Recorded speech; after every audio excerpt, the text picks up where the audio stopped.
My name is Marisa Macy, and I'm the host of the Buttercup Podcast. I'm super excited today because I have two guests. Uh, I have with me today the Director of Programs, Sarah Goehring, who supports educators and caregivers learning from the life and work of Fred Rogers. Sarah serves as the director of the Fred Rogers Scholars Program for undergraduate students at Saint Vincent College, and that's in Pennsylvania. She supports communities of learning for children's helpers and assists with programmatic and event coordination for the Institute. Prior to her current work, Sarah joined the Institute as a Fred Rogers Scholar and work study student while earning a BS in early childhood education from Saint Vincent College. That's awesome. She then earned an MS in curriculum and instruction from Saint Vincent College while working as a graduate assistant at the Institute. In her spare time, Sarah enjoys baking and spending time with her husband and son. Welcome, Sarah. Thank you for Thank you. I'm being so here. happy to be here. Thank you. My next guest is Kenzee Knott, and Kenzee's role as a program associate allows her to celebrate and convey Fred Rogers' values and long-lasting impact on our neighborhood and beyond. Her involvement in Educators Neighborhood inspires educators to connect in the spirit of empathy, kindness, and community. Kenzee engages in the study of archival material through various speaking and research opportunities. She also collaborates with undergraduate students in the Fred Rogers Scholars Program as they embody Fred's important values through community outreach efforts. Before her role as a program associate, she worked at the Fred Rogers Institute as a work study while obtaining her BA in English with a secondary education certificate at Saint Vincent College. She was a Fred Rogers Scholar as well. She acquired her MS in Curriculum and Instruction from Saint Vincent College during the fall of 2025. In her spare time, Kenzee loves to spend time with her border collie Winston and read. Welcome, Kenzee. Thank you for being here. Thank you for having me. I'm so excited. Well, I'm so excited to have both you, Sarah, and you, Kenzee. I can't wait to find out where this conversation goes. But to kind of get us started, how did you uh, get your foot in the door with early childhood education? Yeah, so you touched a little bit on it when you read our bios for each of us, but I am originally from the Baltimore area in Maryland, just outside of Baltimore and Columbia. And looking at colleges, I knew that I wanted to study early childhood education, and St. Vincent College really stood out to me because they have a really excellent early childhood education program, and they have the Fred Rogers Institute right on campus. So there were opportunities there as a student. So I knew that that was the path that I wanted to go into, and I kind of always imagined myself going into the classroom in an early childhood setting. But as an undergrad student, I was a work study at the Fred Rogers Institute, and as a graduate student, I was a graduate assistant at the Fred Rogers Institute. And then by the time I was done with my graduate program in curriculum and instruction, there was an opportunity for me to just stay on as a full-time employee. So instead of going into the classroom and teaching, I couldn't pass up that opportunity to stick around at the Fred Rogers Institute. So rather than going into the classroom and being a teacher myself, now I'm in a position where I get to help the helpers and help the teachers and kind of impact early childhood education spaces in that way. So a little bit different than I originally thought that my path would be, but that's kind of how I got to where I am and how I got started in that early childhood education world. Yeah, mine is just a teeny tiny bit different. I'm from the Latrobe area where St. Vincent is located. My mother went here. I have several aunts and uncles who currently work here. My great uncle was the president here in the 90s. So, like, I was kind of always drawn to St. Vincent in that way. And plus, of course, my hometown is also Fred's hometown.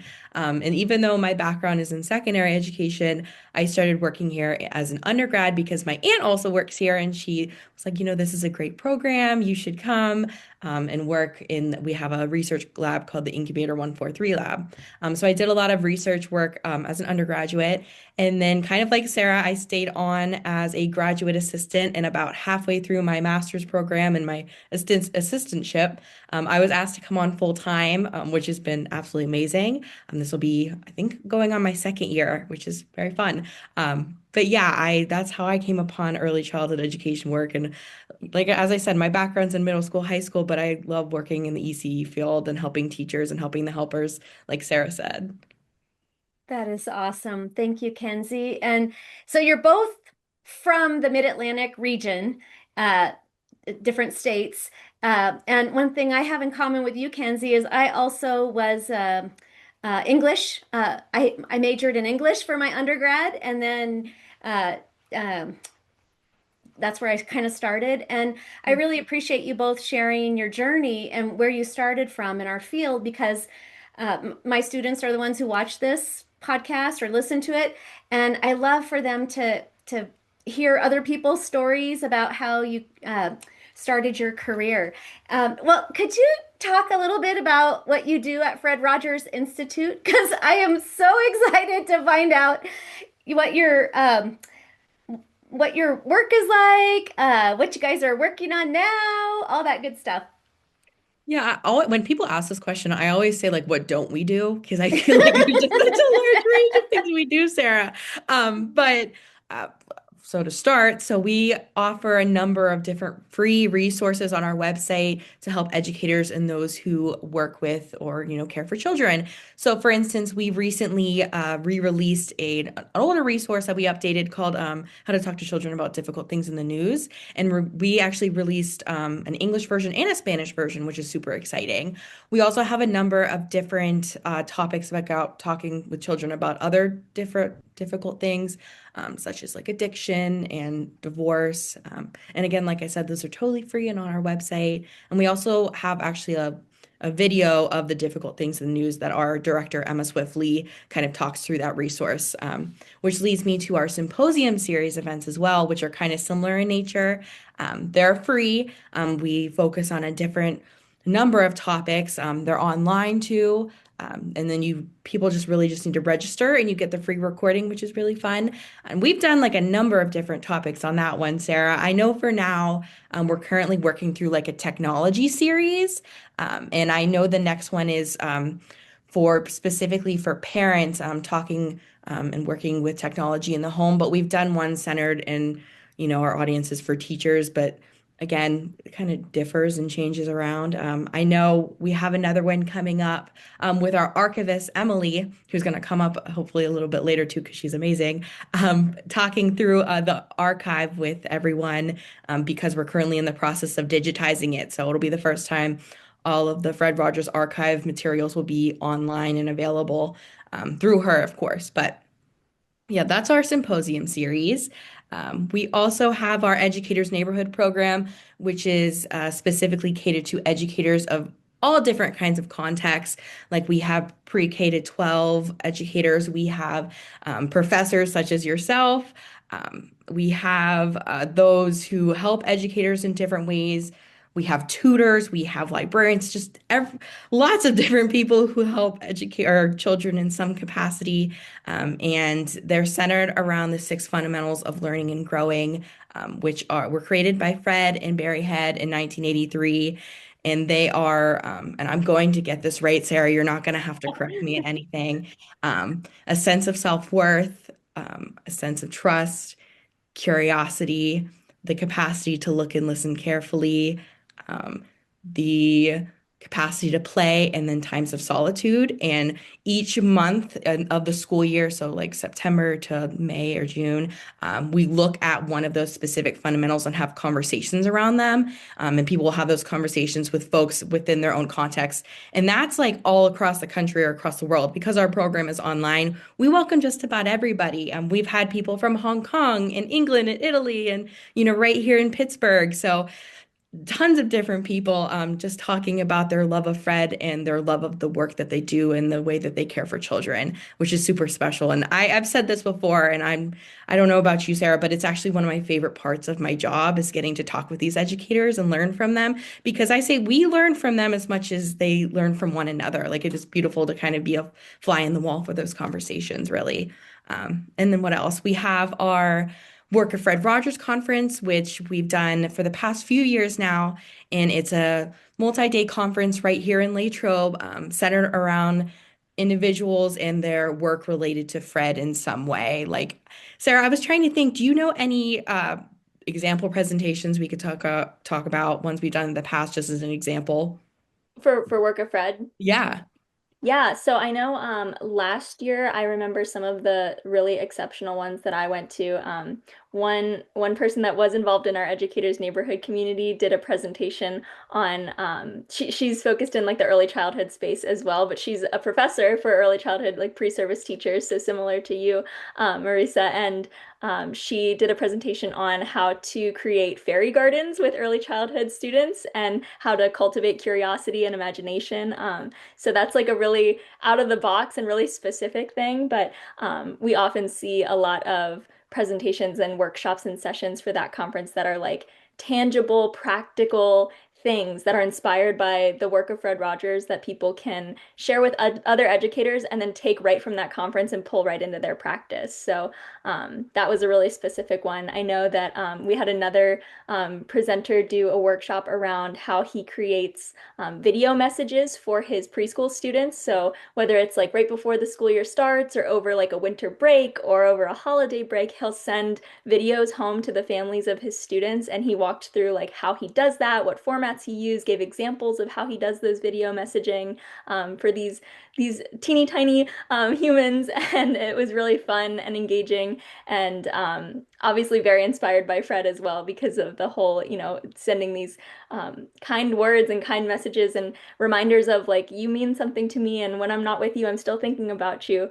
It went very much hand in hand with, what you see on like Mr. Rogers' Neighborhood with Fred making those personal connections to the viewers.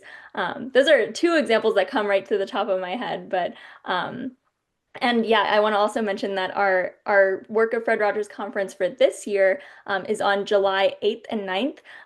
And the registration for that opens in mid-March. So if you, your colleagues, or any of your students, anybody listening is interested in registering, it's a really fun in-person conference and a really great excuse to come visit Fred's hometown too. So yeah, keep that in mind too. Yeah, I'm And glad you mentioned that. I'm glad you mentioned the fairy gardens for sure, because that's a really amazing one.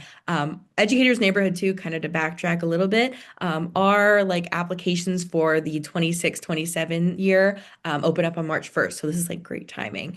And I did want to like just plop that in there as well. And then for our resources too, I talked about first and foremost, we do a lot of speaking engagements and workshops around these topics for like ECE groups as well. And while some of them are in person, we also offer online workshops and speaking engagements as well. And again, we talk about like a large variety of topics as well. So that's a lot about what we do at the Fred Rogers Institute. But like I said, we do like a large range of things, and I think that covers most of it. Am I missing anything, Sarah? I think you hit all the main points there. Right. that is awesome. Did you want to talk about the Trailblazers? Is that a Um, leadership? That's okay. I think it's amazing all the cool things you guys are doing there and you're just such an inspiration how you are continuing his legacy and for those of you that are listening to this or watching this podcast and might not know who Fred Rogers is, he was someone in America who had a television show. It started at the end of the 1960s, and I think it ended in the early 2000s, but it was for decades. He is a national treasure, and he used a lot of really neat strategies that spoke to children, um, and also he collaborated with a lot of very big giants in the field of child development at the University of Pittsburgh. Dr. McFarland was one of the professors that he collaborated with. She read scripts for him. The two of them worked together because he wanted the show and uh, um the work that he was doing to really be grounded in research and what they knew at the time as best practices with children. And so there were many people at the University of Pittsburgh, like Dr. McFarlane, famous pediatrician T. Barry Brazelton. Dr. Spock was at the University of Pittsburgh. I don't know if they worked together. Dr. Eric Erickson, the theorist, was at University of Pittsburgh. Anyway, all these amazing giants. And so being right there in Pittsburgh, he had access to so much wonderful resources to be able to do that. Well, I was going to ask you guys, Sarah and Kenzee, about leadership, and he was definitely a leader in so many ways. He led early years media for children. He led so many cool things. I recently gave a talk for my faculty senate. I was invited to talk at our, they pick um, someone for an award, and I got to be able to speak about leadership. And so I got the idea for my talk because I was walking through my student union, and there were students there that had a table, and they were giving out little stickers of Mr. Rogers, and he was holding Daniel Tiger puppet in his hand, and in the background it had the lyrics from one of his songs that he composed. And it said WWMRD, what would Mr. Rogers do? And I just was so inspired by our students that a lot of them, unlike me, might not have grown up in front of the TV watching him. He passed away in 2003, and I just thought, wow, his leadership and legacy is enduring, and people still are so comforted by his words, so comforted by so much of his kindness that changed the world. So, if you could pick like one leadership quality about Fred Rogers, do you have one that really shines for you? Yeah, I know like I brought up the six fundamentals that Fred created. When I think of Fred, when I think of just your stereotypical leader who we think of to be leaders, I think of that ability to look and listen carefully, especially just I know, especially in a school setting, we're so go, go, go, go, go. And it's really important that we do slow down and we become attentive to those that we serve, whether they are other caring adults or children, and just making sure that they feel heard and they may not always, vocalize what they need, but they could tell us through their body language or just really what's being unsaid as well, like tone of voice as well. But understanding that we need to not just listen to hear, but really listen to understand and understanding their needs and the kind of supports that they need as well, and building those relationships with others. Yeah, I feel like I would also add on that. I mean, when you think of Fred Rogers, I feel like one of the first words that comes to mind for a lot of people is like kindness or just the idea of being kind. I feel like there's no better quality of a leader than somebody who is genuinely kind. And then that trickles into what Kenzee was talking about being able to look and listen carefully and to be able to listen to understand. That's not something that is easily faked, if that makes sense. To really be able to be a good leader and to really be able to support and listen to understand, you have to be genuine and you have to be doing everything like for the right reasons, if for lack of a better, phrase. But I think that's grounded in kindness, and I think the way that Fred presented himself as Mr. Rogers on Mr. Rogers' Neighborhood, and also as a person, as the real Fred in the real world, he was quite humble, and he didn't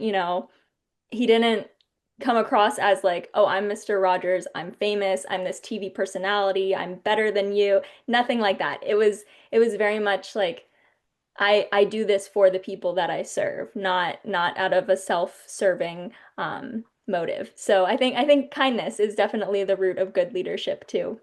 Yeah, Yeah. and our archivist, Emily, she often says that when we've talked, and Emily has talked to a lot of people who work close to Fred, whether that's family members or people who worked with Fred, what you saw was what you got from Fred. It wasn't like a persona that he put on the TV, but like that's quite literally who Fred was as a person, and that just beautiful. Yes. When I was putting together my talk, I found a video clip of Mr. Rogers on YouTube, and he was doing an interview, and my part of the title of my talk was from Latrobe, and I say it Latrobe, but Kenzee, you say it differently. How is it pronounced You from a would be native? correct. Most people do call it Latrobe. Just because I'm a local, I feel like more locals call it Latrobe, but I feel like Latrobe. Latrobe is definitely like everyone in our office calls it Latrobe. I think I'm just the outlier, so you're totally fine. Okay, Latrobe or Latrobe. In the title, I said from Latrobe to Laramie because our my university is in Laramie, Wyoming, and I was so touched by this interview that he did, and he was talking about his own childhood, and one of the things he talked about was in 1940 they did a consensus where they were collecting data for the U.S. Census and population size. And he was saying in 1940, Latrobe had 11,111 people. So five ones, one, one, one, one, one, one, 11,111. And so I was sharing in my talk how that was approximately the size of our town, Laramie, in 1940. And um, and so it was just interesting to see him talking about his childhood. And one of the things that I am so touched about some of the work that he does is his 143. And he would tell children, I like you just the way you are. And he was so empowering with the words that he used. But the 143 is I love you. One letter in I, four letters in love, and then three letters in YOU, so 143. And he would do the I love you. And he was just so um, nurturing and caring. And he came across that way on through the camera. And that has to have been hard to do because he was trained at Rollins College. He was a music major, and music was maybe his training, but he was so talented in front of the screen. And I wonder what he would think of podcasting in today's time. And I was wondering if you guys could talk about your podcast. Yeah. Yeah. So our podcast is called Listen to the Helpers. And we, Kenzee, feel free to jump in here. I kind of just took over this question, but we just we're about to wrap up our season 1 of Listen to the Helpers, and it's been so much fun recording these episodes and getting to share them with the world. We're about to start our final planning phases and recording for season 2, so I'm excited for that. But we still have episodes of season 1 releasing through March 20th, which is actually the anniversary of Fred's birthday. So that'll be our final episode of season 1. That particular episode, we have Emily, our archivist, join us as a guest, and she talks all about the Fred Rogers archive, what kind of items are in there, some of the things that she's learned personally from her work as the one and only Fred Rogers archivist. So that's going to be a really exciting episode to release on Fred's birthday. But yeah, as part of our podcast, we have gotten to hear and share the stories of so many different kinds of helpers. Our title for the podcast, Listen to the Helpers, was obviously inspired by Fred's famous quote, where his mother told him to look for the helpers in the world around him. And that term helper is so big and it can mean so many different things and so many different types of people. And so our inspiration for the podcast was to bring those voices of a lot of different types of helpers, maybe some of the stereotypical helpers that you might think of, and also maybe some of the people that you might not have originally thought of as helpers, but are surely helpers in their own way. So getting to have them share their own stories and kind of elevate their voices has been a really, really wonderful gift for us. And it's just really cool to see all the different types of helpers and knowing that even though it's different, it's all so valuable and so needed. Mhm. Yes. Thank you, Sarah. Kenzie, did you have anything you wanted to add about the podcast? No, I think Sarah covered it. I think it's just been, this was originally Sarah's idea from the start, and I've been the support, and she's been doing such a wonderful job with all of the behind the scenes planning and just having the opportunity to work with her and get to not only talk to people that we already knew prior and then also got to meet through the podcast has been absolutely amazing. Yes, that's so cool. Well, I can't wait to tune into that because I just think it's so amazing. I I am such a huge fan of Fred Rogers. I would love to be like an archivist or to be able to do something like that. And I love the idea of don't take a job, make a job, and how you can do so many different things with training and preparation in the field of early childhood education. It could take you in so many different places. Do you guys have a quote or motto that you like? Yeah, so I think Kenzie, feel free to jump in on this one too, but one thing that I think we take very seriously in terms of a quote from Fred, there's so many like amazing Fred quotes. Literally any clip or speech or episode from Fred Rogers talking, you can pull out anything and it sounds amazing. But one thing that we really value and really come back to in a lot of our work is thinking about when Fred Rogers talked about play being the work of childhood. Um, and we think about that in the context of play being a really essential and important part of childhood. It's not, nonsense. It's not, oh, just that other thing that kids do. No, play is really important. Play is a really, really fundamental part of learning and growing. And we often talk about the caveat that play is not only the work of childhood, but play is for everyone, for all ages. Play can be big and small. It can be independent. It can be with others. It can be in playful interactions. It can be small moments that are big opportunities for play. It's just a really, really essential part of discovering the world around you, discovering yourself. Not only for kids, again, but for youth, young people, all, adults, everyone from whatever phase and stage of life, play is a really important part of learning and growing. So we take that play as the work of childhood very seriously in what we do. For sure. I love that. Yes, play is so important no matter what age we are, and how important that is during our day, and making room and space for that every day is and remembering, especially with children, that pacing and slowing down to listen and giving them time for silence and following their lead. Yes, so that's awesome.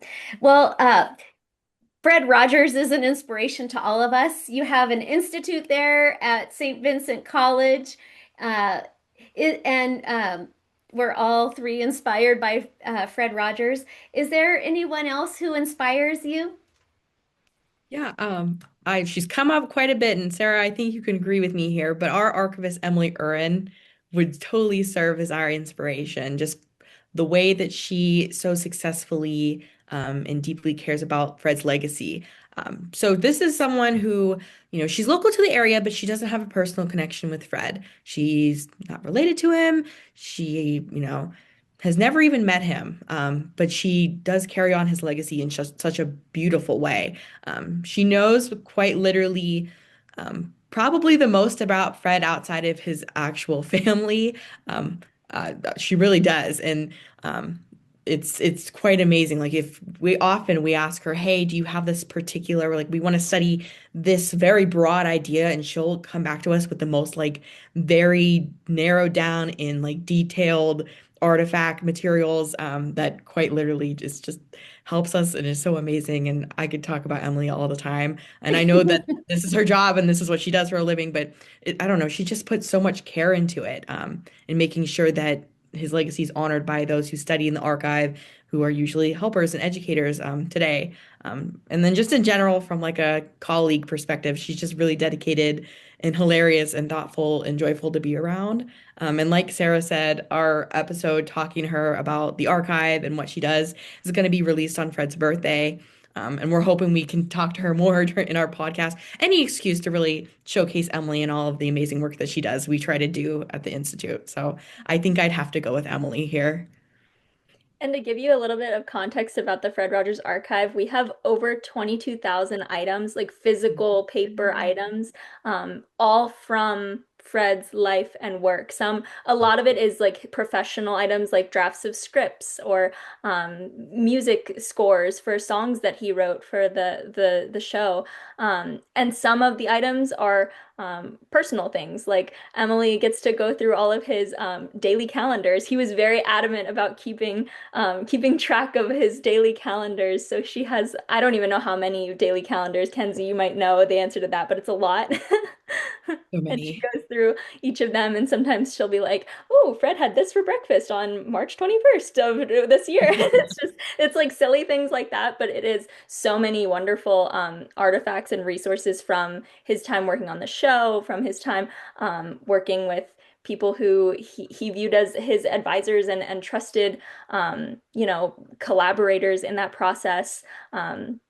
There's a lot of really, really neat stuff that Emily gets to sort through and curate and catalog. And when researchers come to visit, or if she gets a research inquiry online, she gets to curate these like stacks of things for researchers to go through based on their topics of interest. And like Kenzee mentioned, somebody could say like, "Oh, I'm interested in trust."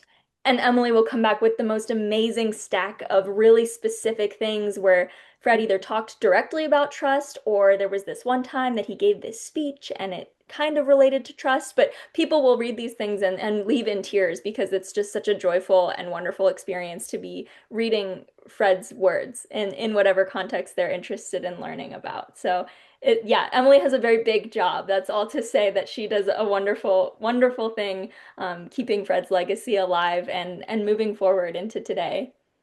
Right. She like I said, she knows so much about Fred that it absolutely wows me. And she just knows it also off the top of her head. Like she is, aside from Fred's family, like she knows so much about Fred and the way she respects his legacy above all else is just amazing. That is awesome. Thank you, Emily. And I can't wait for your podcast episode. And so I had a question about the archive. Um, are there places at Saint Vincent College or at the Fred Rogers Institute where there's like displays or a museum? Or I know like when you go in and out of the airport in Pittsburgh, you can see all kinds of things about Fred Rogers and the neighborhood. But I was wondering if those things from the archive are viewable for the public or how that works. Yeah, Yeah. so we do have in our building where our office is located, so we're the Fred Rogers Institute, located in the building called the Fred Rogers Center. It doubles as a conference space, so that's why our name is a little bit different to separate us from the two. But the Fred Rogers Center is located on the campus of St. Vincent College, and right outside our office door, there is a Fred Rogers exhibit. It usually takes people about an hour to read through, but it includes the story of Fred, basically, and all of his, contributions to children's media. And you can read through, you can see some of the puppets on display, and Daniel Tiger's clock from Mr. Rogers' Neighborhood on display. So there are things to look at in the Fred Rogers exhibit, and then also kind of bordering the exhibit, we have a few display case windows where Emily and any of her student interns will curate some items to switch out depending on what they are feeling in terms of like a theme to curate things around. But those are items from the archive that go on display pretty regularly. And then, Kenzee, do you want to talk about how people can research in the archive? Yeah, yeah. And then also additionally, before I talk about that, you can also our archive has little tiny windows because our office is on the top floor of the Fred Rogers Center, and then the archive is on the bottom floor. The actual archive space has little windows that you can like peek your head into, which is very fun. And you can actually research in the archive with Emily. There's a section on our website, I believe, called the archive. And there's a space where you can put in your like research inquiry and contact. It goes directly to Emily, and you can schedule a time to come visit. And yeah, it's usually Monday through Friday, I think 8 to 4. Yeah, it's really easy to do. And Emily, like I said, like I'm sure that's been mentioned in this podcast, Emily is very great at her job and is also very nice and be happy to welcome you to the archive. That is awesome. And I think it's beautiful how you all on your team honor one another and respect each other. And uh, I'm sure he's looking down and so proud of you, Sarah and Kenzee and your team and Emily and everyone that uh, is there in your community. One of the things that I saw when I was getting ready for my talk with my faculty senate, I wanted to have a little video clip. And one of the clips that I got off of YouTube was of Fred when he was receiving an award. And one of the things that he said when he went up to accept the award is he thanked people who were very special to him. His wife Joanne Rogers was sitting in the audience, and he thanked her and his two sons and his family. But then he did something so unique that is I don't think very many people do this when they accept awards, is he had a mindful moment where he had everyone think of the people that they're grateful for and that have loved them into being. I think those were the words, that have loved them into being. And I just think that's beautiful that you're kind of continuing that practice of just being caring for all the people around you that are part of our community. And my last question for you guys, Sarah and Kenzee, is um, what's been the highlight of your career so far? Yeah, I know Kenzie mentioned this before, but I truly think that Educators Neighborhood is one of the highlights of my career. Um, it's kind of an ongoing highlight, which I guess is a good thing because we do a new cohort every year. When I was a student, when I was a graduate student, that was when Educators Neighborhood was first starting. And so that very first year, I got to be kind of like a behind the scenes support for Educators Neighborhood. And I was like just learning about it. It was just starting. There were like, I think 5 teachers in Pittsburgh in public school classrooms, and that's how it started. And now, however many years later, like just a couple, really just like 4 or 5 years later, it's grown into this gigantic community that is educators worldwide. They're not, some of them are classroom teachers, but not all of them. There's also social workers and therapists and librarians and museum educators and out of school time people and higher ed professionals and so many different kinds of educators in so many different parts of the world. We've reached 48 states. We're still waiting on South Dakota and Alaska. So if anybody's listening from any of those states, join Educators Neighborhood. But Mhm. and we've reached 14 other countries too. So I feel like just getting to watch that grow from like a student to now the director of programs and kind of being somebody who's like the point person for Educators Neighborhood, like personally for me, that's been a really cool thing to watch grow and to be able to grow along with it. And it's just I remember, you know, after it had started growing and reaching so many other states, I remember like the following summer going on vacation with my family and we're driving down south and driving through all of these states and I'm like, I know somebody in Virginia. Oh, I know an educator in North Carolina. Oh, I know an educator in South Carolina. Like we're passing all the exits and I'm like, I know people everywhere and they all are so inspired by Fred and they're all just looking for other educators to connect with and to support and be supported by and to bring the values and principles that Fred Rogers stood for, bring those things into their own practice and share ideas. Like they're so hungry for learning from each other and from the work of Fred. And it's just been a really, really joyful thing to be able to help be a part of that and to help facilitate it and bring people together grounded in Fred Rogers. I don't know, Kenzie, what else would you say to speak to the highlights of our job? We have so many cool things that we get to do. So many cool things. We also, in our office, we house Fred and his wife Joanne's pianos.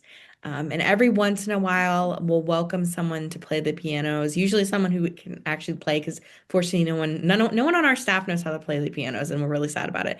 But we'll have like, specific people that we welcome to come play. And it is people get emotional listening to it, and so do we. People like we just enjoy like listening to it, and I'm sure Fred would enjoy that they're being used in such a beautiful way. And I know we've had specifically, I think we've had a student from St. Vincent who played for the St. Vincent College board, and he was a very talented piano player, and we kind of just opened the doors and let people walk through from the board, and it was really beautiful. But yeah, I think that might be my weird niche favorite thing that I enjoy for our job. And also getting to work with the college students in our Fred Rogers Scholars Program. That's always fun. We'll do different programs with them. And we're gearing up we do a Fred Forever week around Fred's birthday, which is our way of honoring Fred's legacy and their way of honoring Fred's legacy through a bunch of different like table activities that we have them themed around Fred's favorite things. So, for instance, Fred really honored like environmentalism.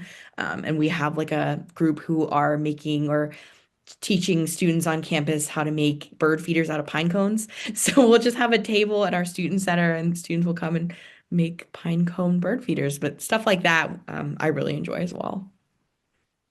That is so neat.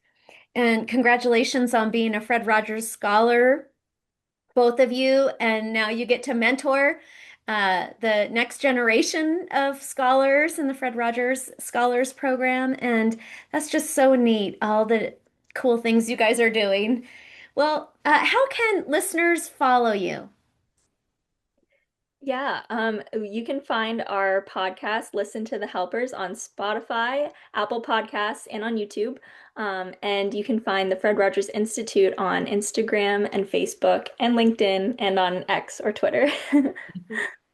Thank you for sharing all of the cool things you guys are doing. And thank you, thank you, thank you. Thank you so much for having us.